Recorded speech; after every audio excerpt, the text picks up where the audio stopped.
Hey girl, Marissa here. You are listening to the Codependummy podcast. As a young woman, you have been raised, reinforced, and rewarded for putting the needs of others above your own. Now, in your 20s, you're finding yourself exhausted, exasperated, and enveloped in shit relationships, especially the one you have with yourself. Codependency is a way of being where we put the feelings, wants, and needs of others above our own in an unconscious attempt to meet our own feelings, wants, and needs. Sorry to break it to you, sis, but that is not sustainable.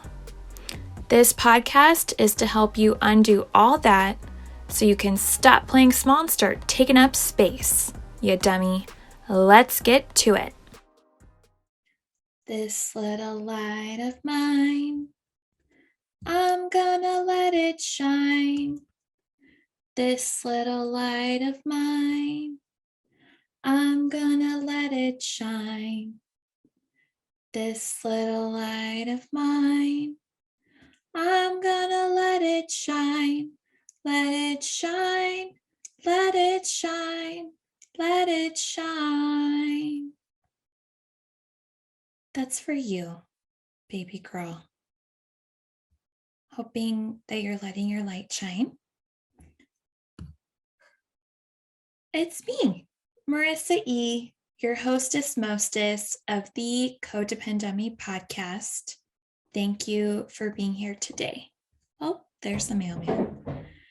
I am coming to you live from my mom and dad's house, so excuse the noise if we hear them in the background. And let's just thank the mailman. Thank you, mailman, for delivering mail. We are back with DJ CODEPENDUMMY. This is part 1 of the beloved segment, which I was toying with the title back in July when we analyzed Olivia Rodrigo's song Favorite Crime and dissected, investigated, talked through the codependency in the song. And so I called this Codependummy Anthem, Codependummy Playlist. And for now, I've settled on DJ CODEPENDUMMY. I am making a playlist over time filled with these codependent written songs. So yes, today we are going to be talking about Love Me by the Cardigans. If you haven't heard it, I have put a link in the show note. If you want to press pause, you can go over to Spotify or watch it on YouTube for 2 to 3 minutes and better understand the song.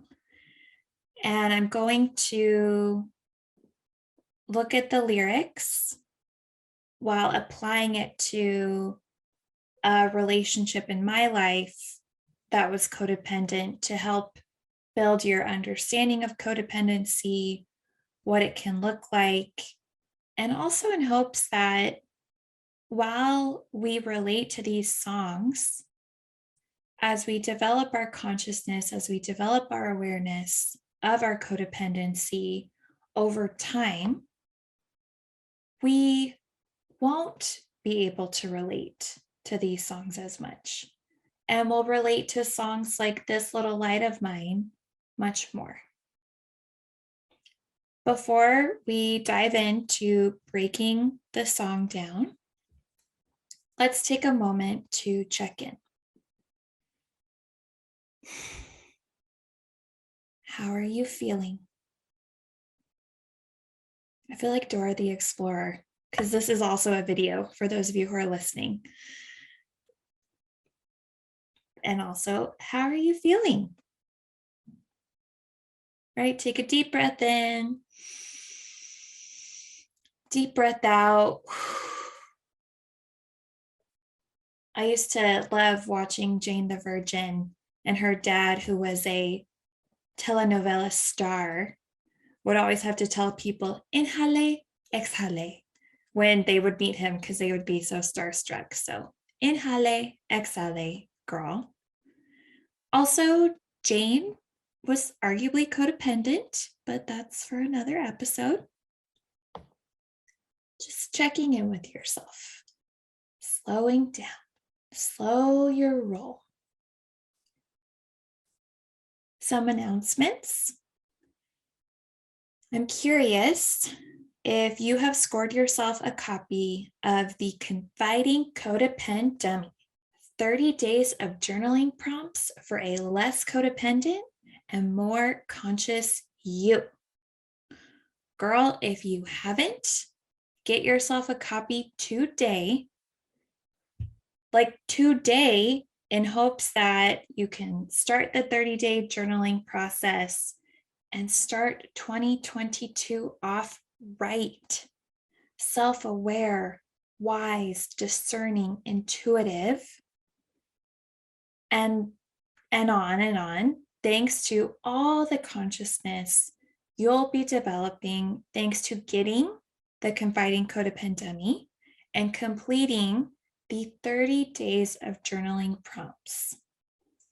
Your fellow codependummies took full advantage of the discounted rate in November. That was my thank you to all of you in the month of gratitude. And thank you to those of you who took initiative on that. And now, for $1 a day, right? Penny for your thoughts, like 100 years ago. With inflation, it's like $1 for your thoughts, $1 for your writing prompt. And Confiding Codependummy is now just $30. So if you've been pondering, wondering, contemplating buying it, hop on it. There are 30 days of journaling prompts in the PDF download, and I will email you the writing prompt, the journaling prompt of that day, every single day for 30 freaking days. You can refer to the download, you can refer to your email, you can refer to your download and the email, whichever you prefer. Be less of a codependummy, more like a codependent diamond come 2022. It's your year to make big changes, to stop playing big and start taking up space. So go to codependummy.com/tools for healing to get your copy today.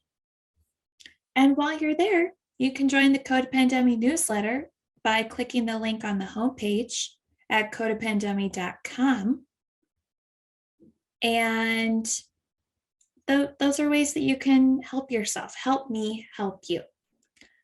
Also, you can help me by sharing this episode with someone who needs to hear it.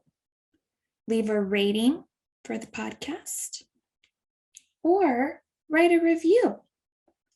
The last review from Cloud E-Ah, like cloudy in the sky, she left 5 stars and said, listen, exclamation point.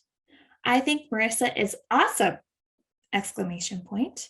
And you should definitely check out this podcast, period. Thank you, Cloud E-Ah. And girl, that was from August.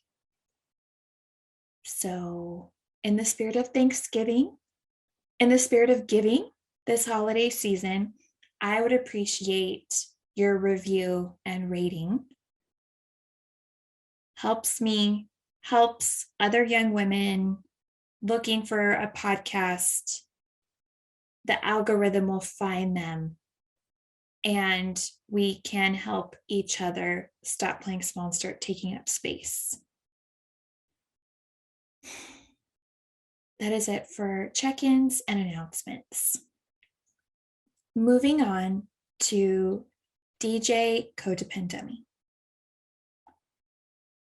I want to preface this episode, part 1 and part 2, with the intention of looking at my behavior with some help from my man, Alfred Adler. Talked about him in the last solo cast, The Separation of Tasks, if you want some history on him. He's a psychotherapist, medical doctor, OG from the 1900s. And in a book, The Individual Psychology of Alfred Adler, published in the 1950s, yawn, right? That's not a very exciting title.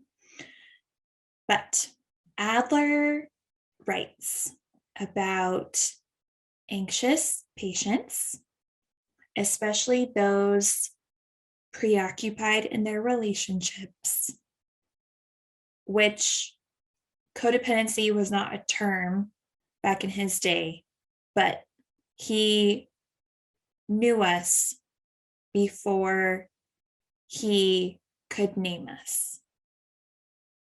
He said, their fears for the fate of other persons. They act as if without their aid, the others would be incapable of caring for themselves. They always give advice, want to do everything themselves, find new dangers, and never rest until the other person, confused and discouraged, confides him or herself to their care. Busted. So let's just keep that in mind while we are applying his observations to Love Me by the Cardigans while interweaving anecdotes from my relationship. Shall we? Love Me by the Cardigans is a song written by Peter Svensson and Nina Persson from the Swedish rock band The Cardigans. They're people in the Cardigans. Written in 1996.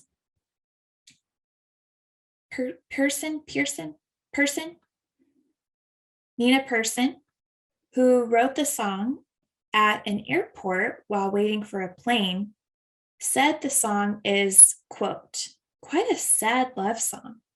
The meaning of it is quite pathetic, really. Thank you, Nina. And we're going to be applying this to one of the most codependent relationships from my early 20s with an ex-boyfriend.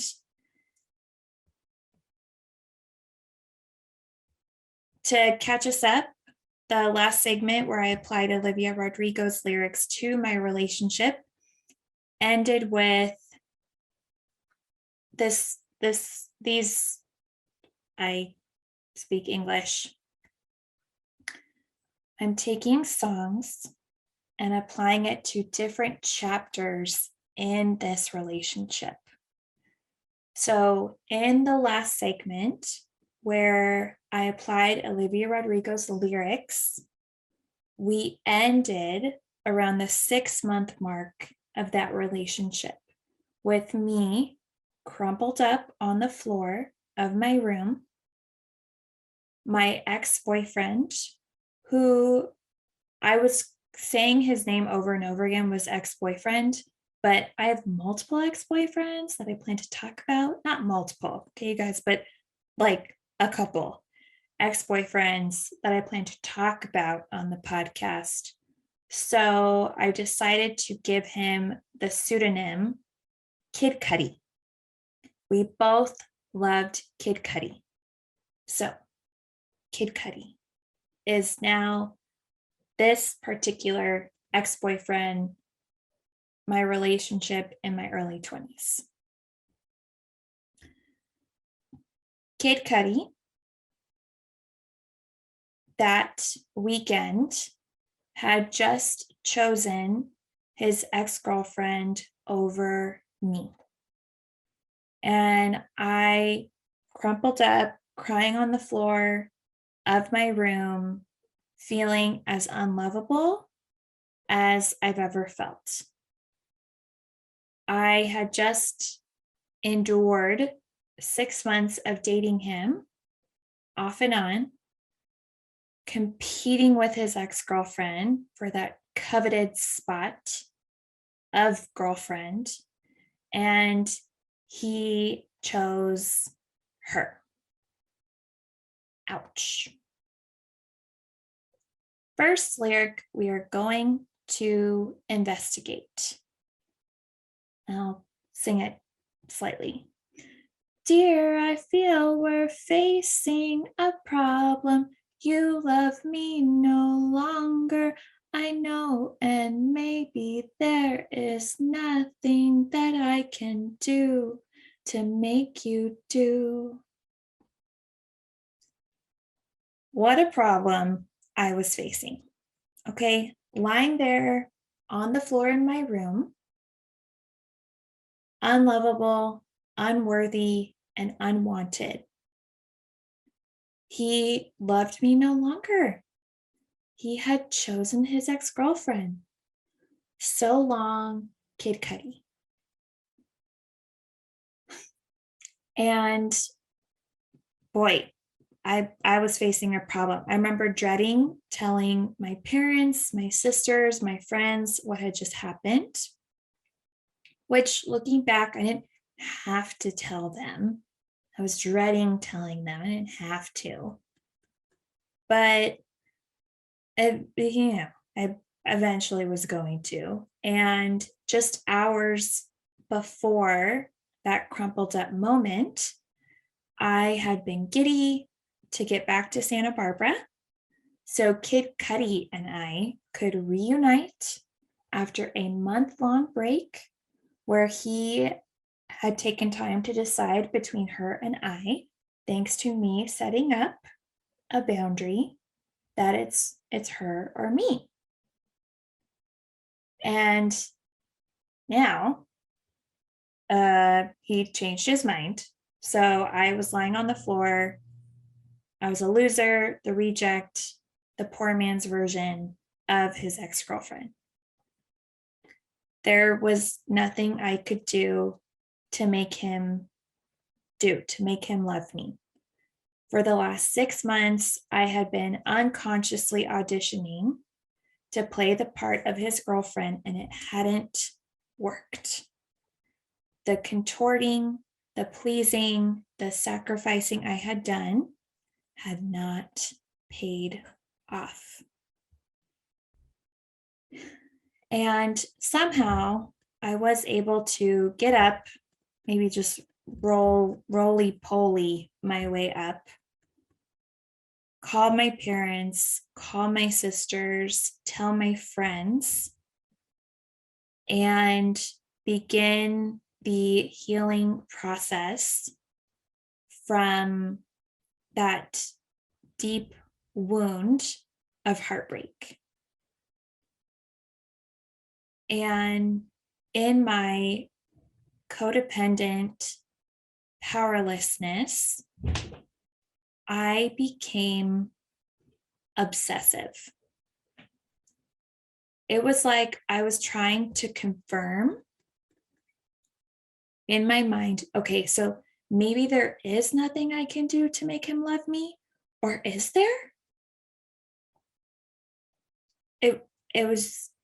I told him, never call me again. I'm done. I defriended him, stopped following him on social media, but I stayed friends with his friends and stalked their profiles to see if they, post anything with him. And I honestly, if they were able to see how often I checked their profiles, it would have been embarrassing. And I talked about him endlessly. everyone was up to date on what had happened. And then for the majority of December, I was on the phone with my sisters, my parents, my friends to investigate, to talk about, to feel sad, to cry over, to wonder, to regret, to pinpoint moments. Oh, that moment I should have said, I should have done, if only. He was what I thought about most of that month. I remember wanting to reach out to him on his birthday. Oh, that was so hard. And somehow was able to muster the will not to. I was really into ringtones, I remember, and I changed his ringtone to Mariah Carey's All I Want for Christmas Is You. And I just hoped I would hear that ringtone, which I never did because he slightly was respecting the boundary. And I was constantly checking my phone. After class, after getting out of a long movie, upon awakening, waking up in the middle of the night, hoping I would hear from him. And over 10 years later, I have these distinct memories of getting together with friends over winter break, and it was all I talked about. Hours long hikes, meals, going out for drinks. I was sharing about my almost relationship, the relationship that could but didn't, and my suffering. There was nothing I could do,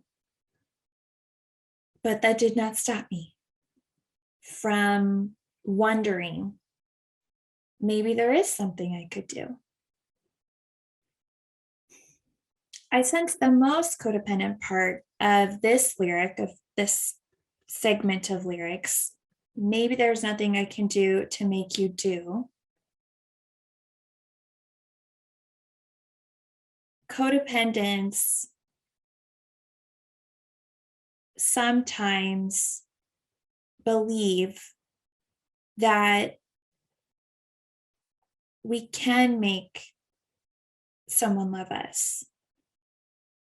We definitely act like we can make someone like us, like we can win people's approval, attention, and affection.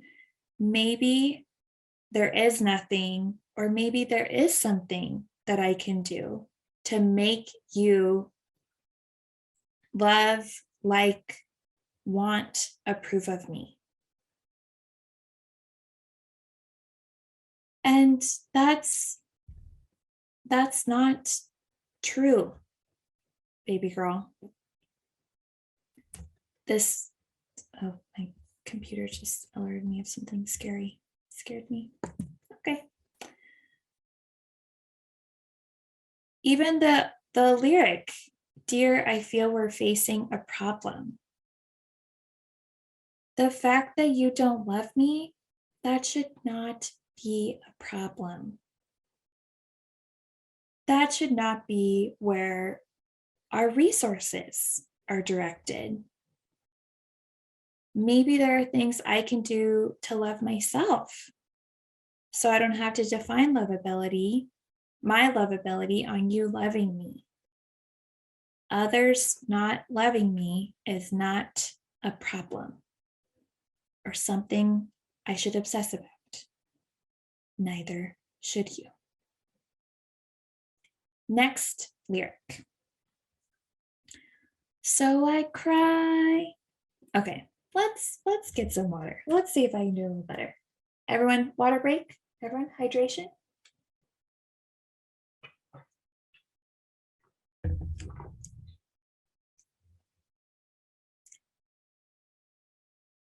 Okay, here we go.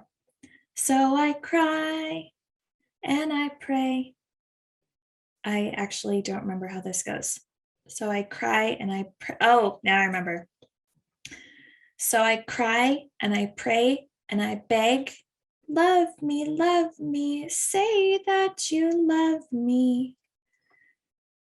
Okay, we got that done.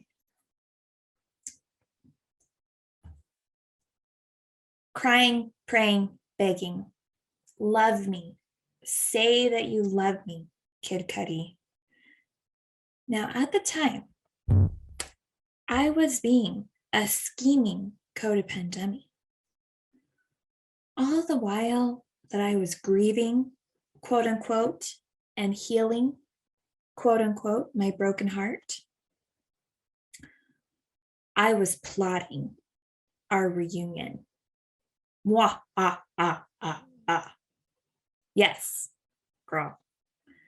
I told him, leave me alone. Don't talk to me. Stop being my friend on Facebook. I'm talking about it with everyone. My poor broken heart. But that was not stopping me from going to Together as One, New Year's 2010, which I suspected he would be attending.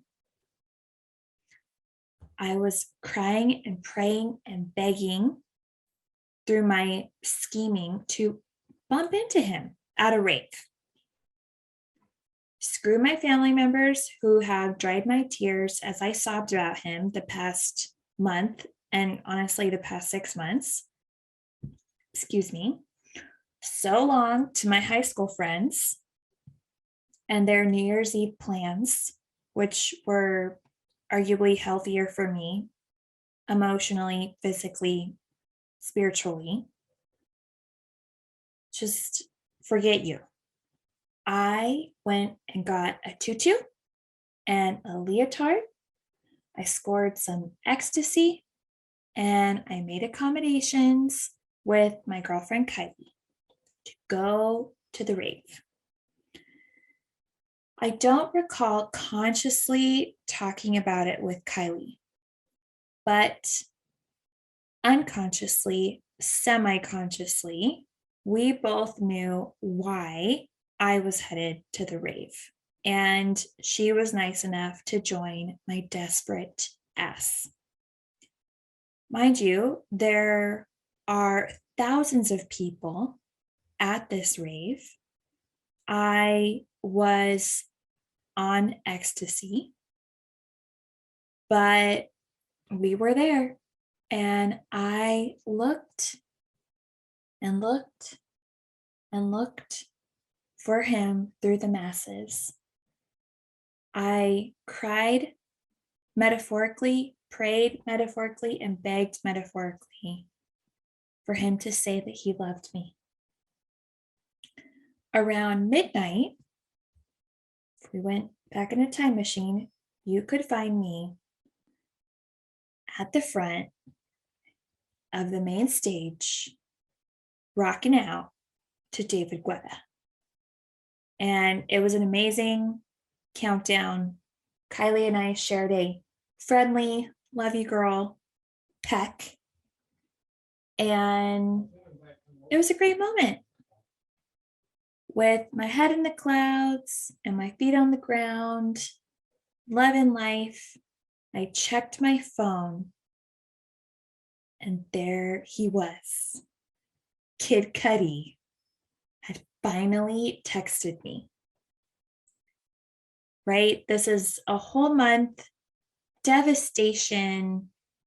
I just relayed the whole month to you, that whole month, and my scheme had worked. The fantasy commenced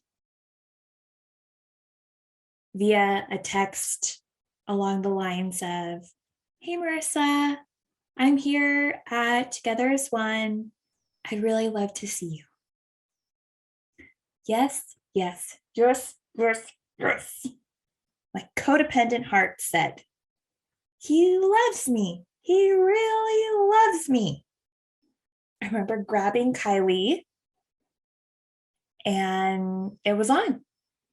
Me. He chose me. After some very intense, anxiety-ridden moments trying to find each other in the sea of people, my anxious attachment was horrified if I didn't find him within a certain amount of time. He'd just say, forget it. Which goes to show how anxious I was. Thank you, Adler. Fears for other people, just consumed. We were able to find each other, and it was like old times. We hung out the remainder of the evening, went back to where I was staying.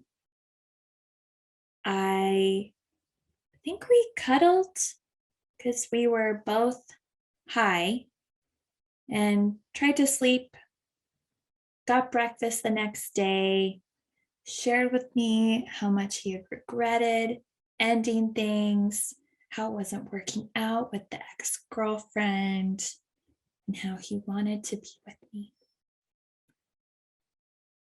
And I don't know about you, girl, but reflecting back on, or reflecting currently on a codependent romantic relationship, the high, the validation, the self-esteem that I felt when he said in so many actions and words, he loved me. I actually don't know if he said that. I think we were saying it at the time. Well, let's just hope that he was saying it.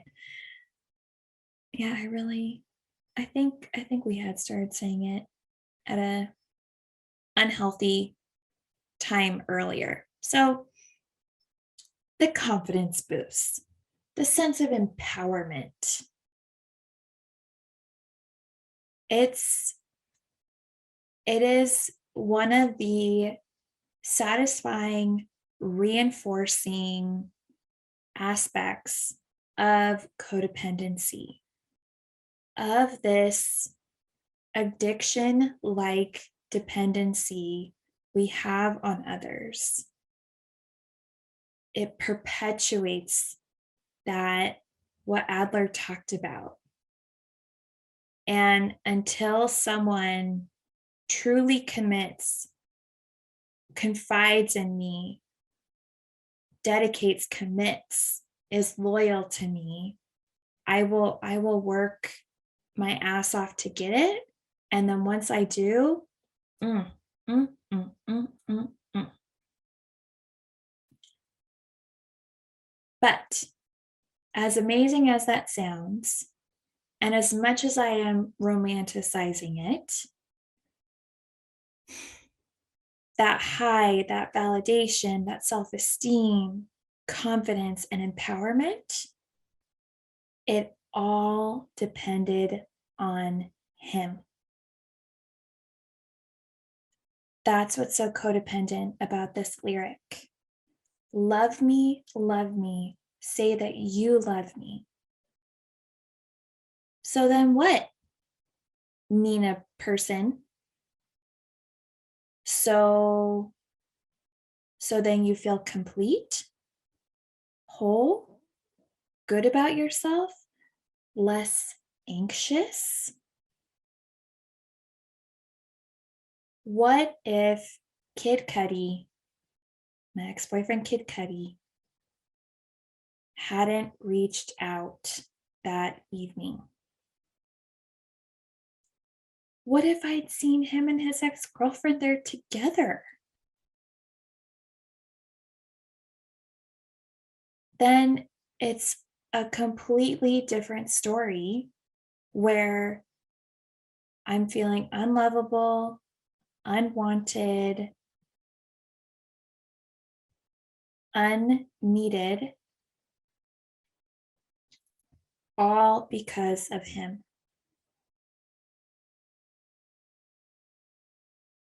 No, that's, we relate to this song now, and also, no.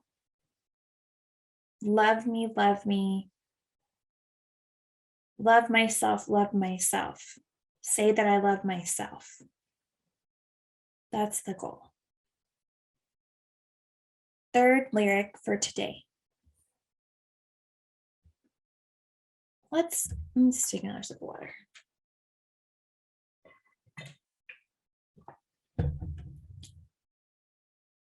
Fool me, go on and fool me. Love me, pretend that you love me. And it goes on. Just say that you need me.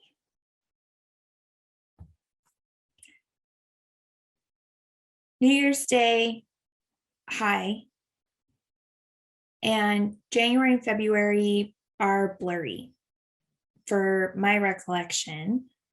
I also sense they are blurry because our relationship remained blurry, unclear, and undefined.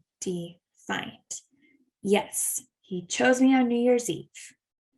Yes, he said all the sweet things about me and regretting his decision. But was he still talking to his ex-girlfriend? Yes. Fool me, go on and fool me. Despite the boundaries I'd set in the fall, the choice I made him make in the winter, I co-signed to his girlfriend remaining in his life. Kind of. Like, we were talking, quote unquote, in January, and he initiated coming down to my family's home to meet my mom and dad. That was his idea. But I was such a fool. I was such a codependent dummy. I remember he proposed coming to meet my family on a Saturday morning. Why, you ask? Because one of his friends who lived in LA was celebrating his birthday on Friday night. So Kid Cudi was going to come down on Friday, go out with his friend, drive to my parents on Saturday, and meet us. That, Marissa, what's wrong with that? Was I invited to the party on Friday? No. Was it something I should have been invited to since he had picked me and I was basically his girlfriend? Yes. Did I say anything? No. Hell no. You know, I didn't say anything. I rationalized him talking to his girlfriend, him going out with friends and not inviting me, with the fact that he set up, initiated plans to meet my parents. Thoughts like, well, he's still talking to her, but he's making plans to meet my family. So that's a good sign, right? Wrong. So wrong. A fool. And he met my parents and it was okay. They knew enough about him. They tried to be loving and compassionate, but they tried to be nice. And this is in January. I don't remember if we hung out for Valentine's Day, given how non-committal we were off and on, and I did keep setting short-lived boundaries and limits. So I'd be like, I'm not talking to you. And then we wouldn't talk for an hour, a day, a week at the most. The ultimate go on and fool me moment. Sometime in February, I can hear my mom. Hey, Mom. Sometime in February, so Valentine, it's gray.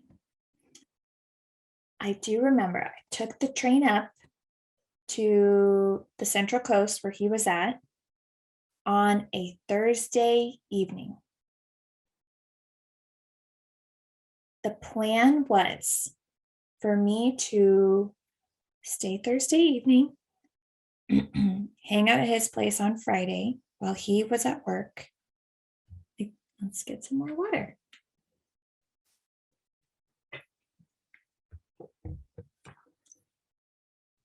Hang out while he was at work. And I do some homework, work out, whatever. And then we'd hang out the remainder of the weekend. And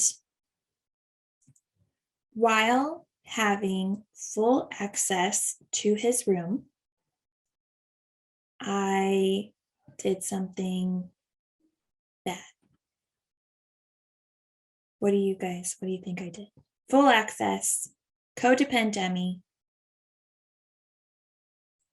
not trusting, worried I can lose him at any moment, anxious attachment, on again, off again relationship. That's right. I turned on his computer. I found an Excel spreadsheet titled Passwords. Yes, he kissed me goodbye in the morning. I'd waved him off. Maybe I went down and got breakfast, greeted his roommates, proceeded to go back upstairs, and I took a deep dive in his Facebook account. Instagram was just starting, okay? There wasn't Snapchat, there was no TikTok. We were early days of Facebook, you guys. And what I found was it was hurtful. I discovered that during that week, he'd reached out to a young woman who lived closer to his parents in the Bay. And in their correspondence, they had made plans to hang out on an upcoming 3-day weekend in the Bay. Their conversation, the exchange, was flirty. A date-ish vibe was established. And now the plans to go visit his mom and friends that upcoming 3-day weekend that he told me about turned into a weekend where he was going to go hook up with this girl. Fool me, go on and fool me. I texted him in so many words saying, I saw your conversation with the dancer. Now, my sense that an interdependent and mostly healthy individual would A, not be in this type of relationship where you need to log on to your partner's computer to see if they're cheating on you. B, they would not feel the need to steal passwords. C, if they got to this point, they would confront their partner in a more thoughtful manner than a text, like a call. And D, I think I'm on D, they would reflect on the past 8-ish months of a relationship, and they would have left. They would have packed up their bags, said, fuck you, and just gone home. Excuse me. But I was a codependummy, and my achy breaky heart, but like there was no question. Girl, there was no question what I was going to do. I wanted Kid Cudi with all of my codependent heart. I was begging him to fool me. It was almost as if I had texted him. We made plans to talk about it when he got home. And a unconscious, I don't even know if it was semi-conscious part of me was praying that he would come up with a narrative that was moderately appropriate to accept.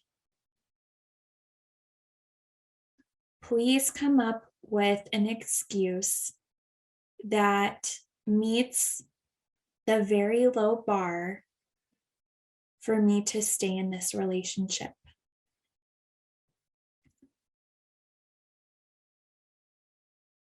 And that's what commenced. I looked at other messages and didn't find anything else. And I didn't tell a soul. I didn't tell anyone. Fool me, go on and fool me. I don't care about anyone but you. I didn't tell his 2 roommates. I didn't call my sisters, my parents, my best friends. Nobody. And that was arguably, I've had pretty martyr-laden days. And that day is up there in the top 3 of my most martyred days. Just hand over my forehead. Just, how could he do this to me? He picked me. Why is he messaging this girl? What if I hadn't seen the messages? Would he have followed through on those plans? Have there been other girls? And it went on. I also memorized his password, which was more or less the same on all his accounts. His email, I can't remember if it was his email or not, but email, like Facebook, his Verizon account, where I couldn't read the text messages, but I could see who he was texting. Yeah. Fucked up. So, martyr day, codependent with this password. Maybe there's nothing I can do to make you do, or maybe there are things I can do to make you do, like control you and spy on you like an FBI agent. So that's just picture me just sitting by a window basically all day. That's not what I did all day, but it's basically what I did. And he came back. I remember sitting by that window like a child, just waiting for my love to come home. And I pretended I was asleep on the couch. And I say that in this tone and with this facial expression, like, are you Marissa? And also the lengths I was going to avoid confrontation. I'll pretend I'm sleepy when you get here. I'll pretend I'm tired when you get here. Oh, hey. Not hopping, not pounding, not stomping down the stairs. No, you'll find me curled up on the couch asleep.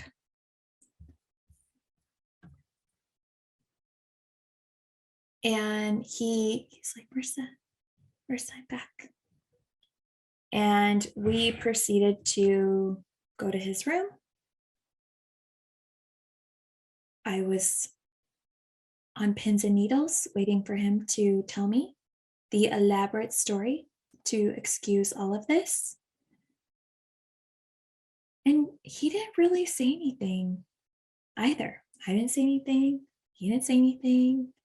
I remember he laid down on his bed and he looked up at the ceiling. And I sat there with my eyes darting left to right, my mouth tense, like, you gonna say anything? And no, he wasn't. So, also highlighting the lengths he went to avoid confrontation.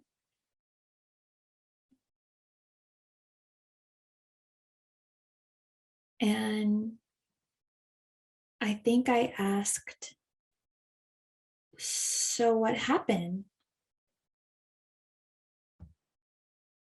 He said something that was sufficient.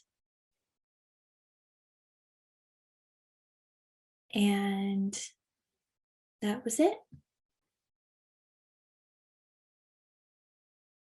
He did not plan to follow through. He'd stopped talking to her. Let's move along. Go on and fool me. Pretend that you love me. I settled for that.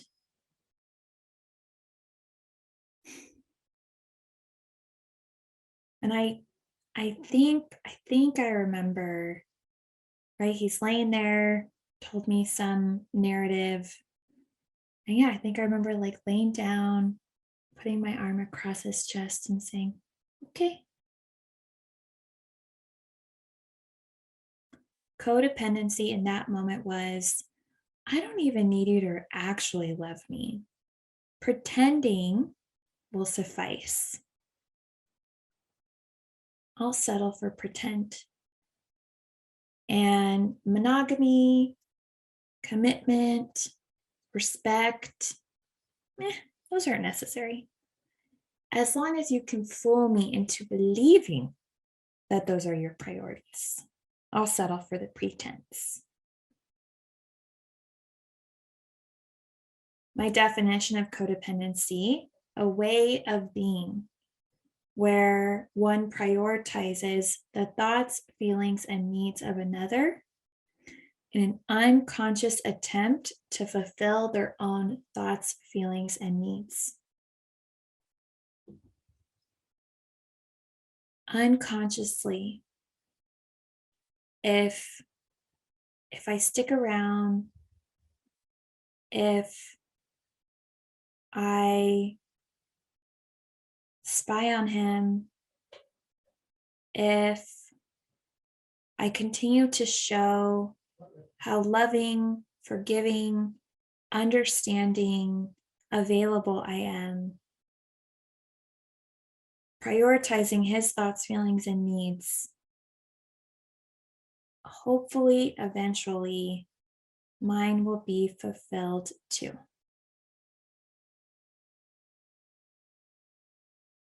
Sad. It's so sad picturing me laying there,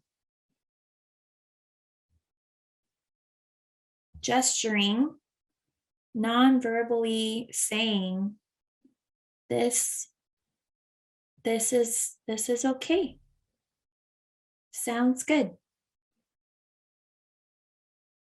I accept. And I didn't tell anyone, not a soul, not a soul. That was our little secret, about his little secret.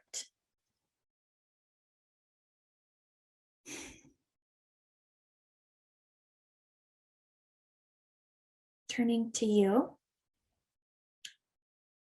how have you related to today's breakdown? What have the lyrics of the song looked like in your own life? In the past, in the present?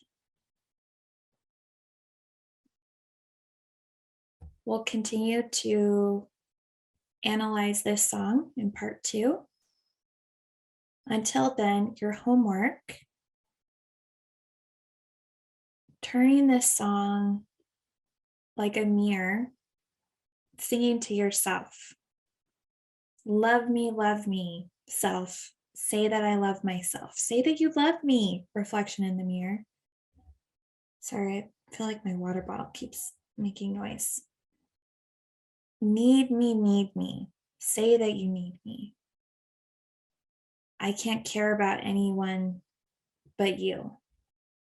How can you start to show that towards yourself and not go on fooling yourself?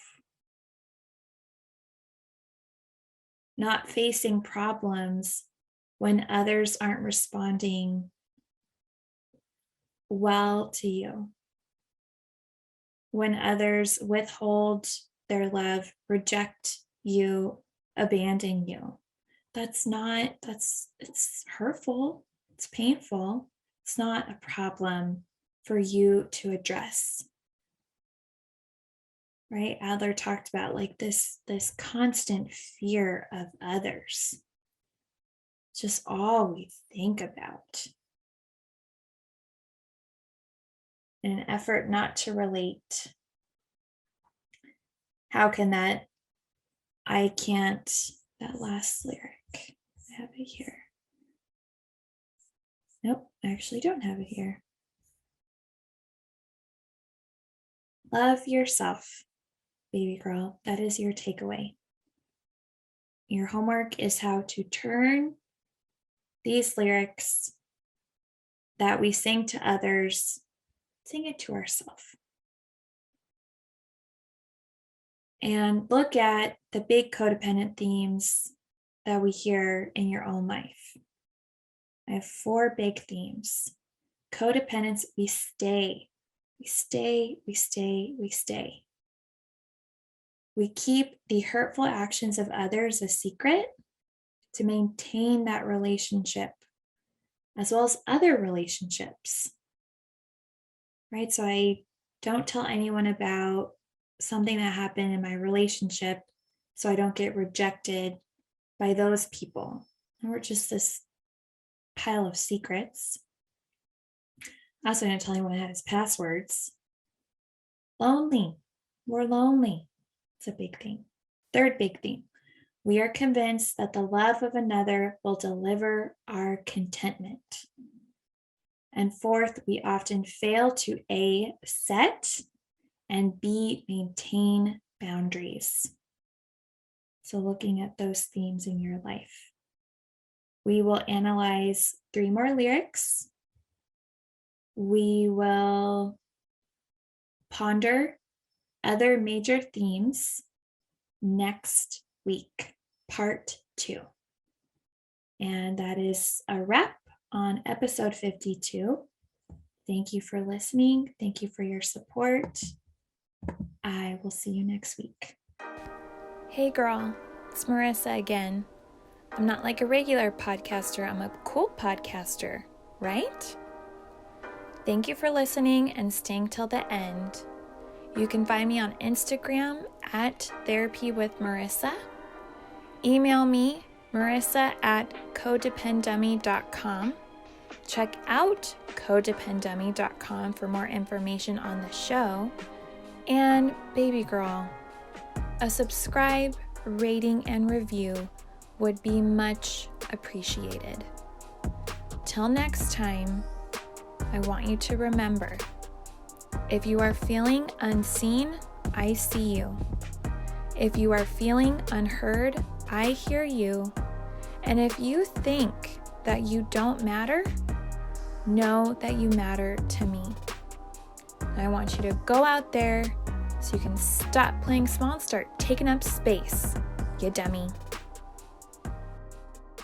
And now, the disclaimer.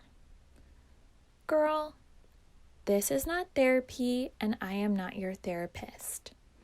This podcast is designed to provide accurate and authoritative information in regards to the subject matter covered.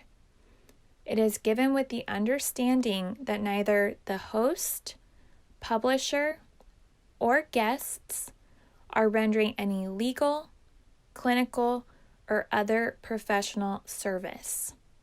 If you want or need a professional, please find one.